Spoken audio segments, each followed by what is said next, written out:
সাহা অধ্যয়নালয়ের পক্ষ থেকে সবাইকে স্বাগতম।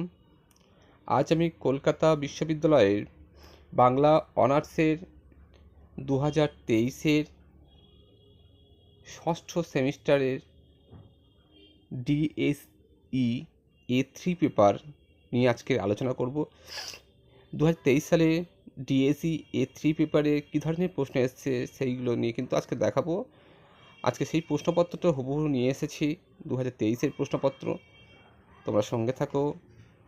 যদি চ্যানেল নতুন হয়ে থাকো অবশ্যই চ্যানেলটি সাবস্ক্রাইব করে পাশে থাকা বেল আইকনটি প্রেস করে অল বাটনটি অন করে দাও, তাহলে পরবর্তী ভিডিও নোটিফিকেশান তোমরা পেয়ে যাবে। আর ভিডিওটি যদি ভালো লেগে তা লাইক করো, কমেন্ট করো এবং পুরো ভিডিওটি দেখো, তবে কিন্তু তোমরা কিন্তু বুঝতে পারবে আর দরকারি বিষয়গুলো লিখে নিতে পারো খাতায়। এখানে দেখো 2023 সালের ডিএসসি পেপারে যে প্রশ্নটা এসেছে, অর্থাৎ বাংলা গোয়েন্দা সাহিত্য ও কল্পবিজ্ঞান আশ্রয়ী রচনা এবং অলৌকিক কাহিনী।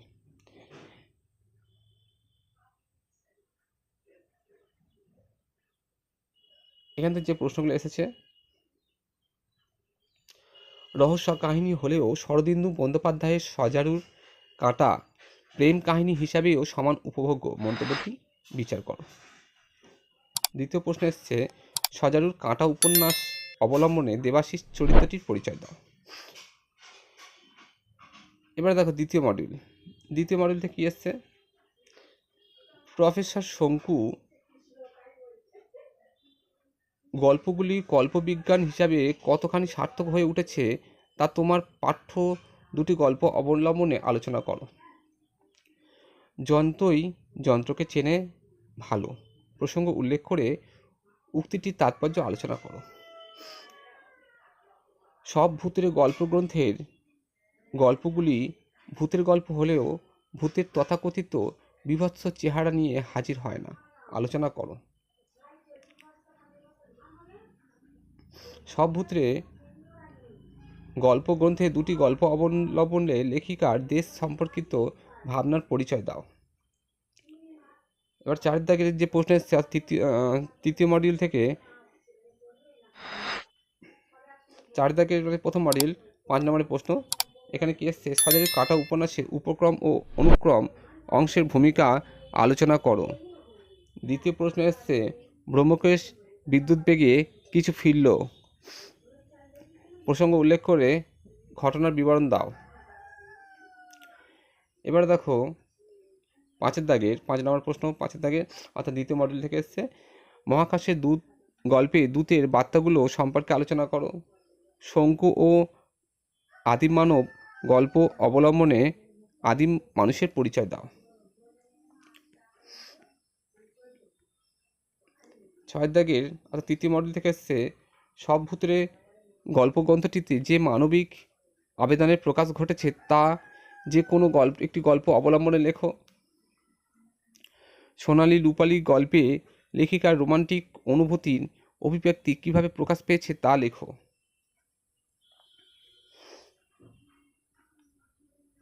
এবার 3টে আছে, 7 থেকে 3টে প্রশ্নের একটা করতে হবে।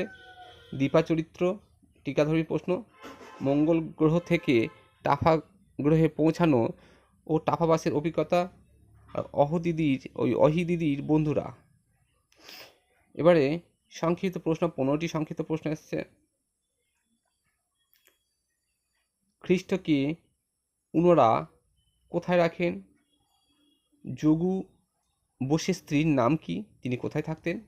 কি কি গাছের নাম আমরা শেল্টার গল্পে পাই?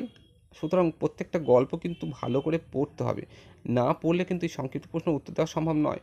তাই প্রত্যেককে বলবো কিন্তু তোমরা কিন্তু গল্পগুলো কিন্তু ভালো করে কিন্তু পড়ে রেখো, তাহলে সংক্ষিপ্ত প্রশ্ন কেন ব্যাখ্যাধর্মী প্রশ্ন তোমরা কিন্তু উত্তরগুলো দিতে পারবে এবং বুঝে পড়বে। কুট্টিবাবু কে ছিলেন? শিবু সিরি গুজির পরিচয় কী ছিল? ম্যাকাউটির আদি বাসস্থান কোথায় ছিল? আনাহিলিং ট্যাবলেটে কত রকমের অসুখ সারে? বিবর্তনের ঔষধ নিয়ে শঙ্কু ও ক্লাইনের মধ্যে কী পার্থক্য ছিল? গোল্ড মাইন শব্দটি কে কোন প্রসঙ্গে ব্যবহার করেছেন? হিপনোজেন্স কথাটির অর্থ কী?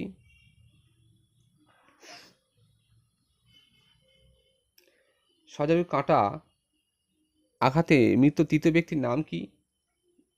দেবাশিস প্রায় সেখানে যায়। দেবাশিস প্রায় কোথায় যায়?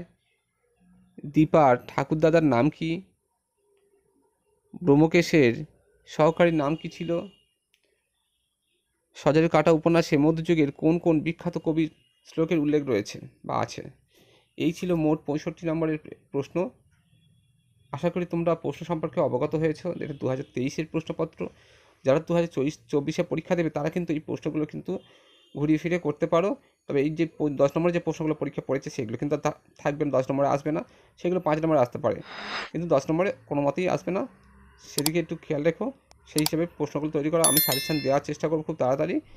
সঙ্গে থাকো, ভালো থাকো এবং অবশ্যই ভিডিওটি লাইক করে বন্ধুদের সঙ্গে শেয়ার করে দিও।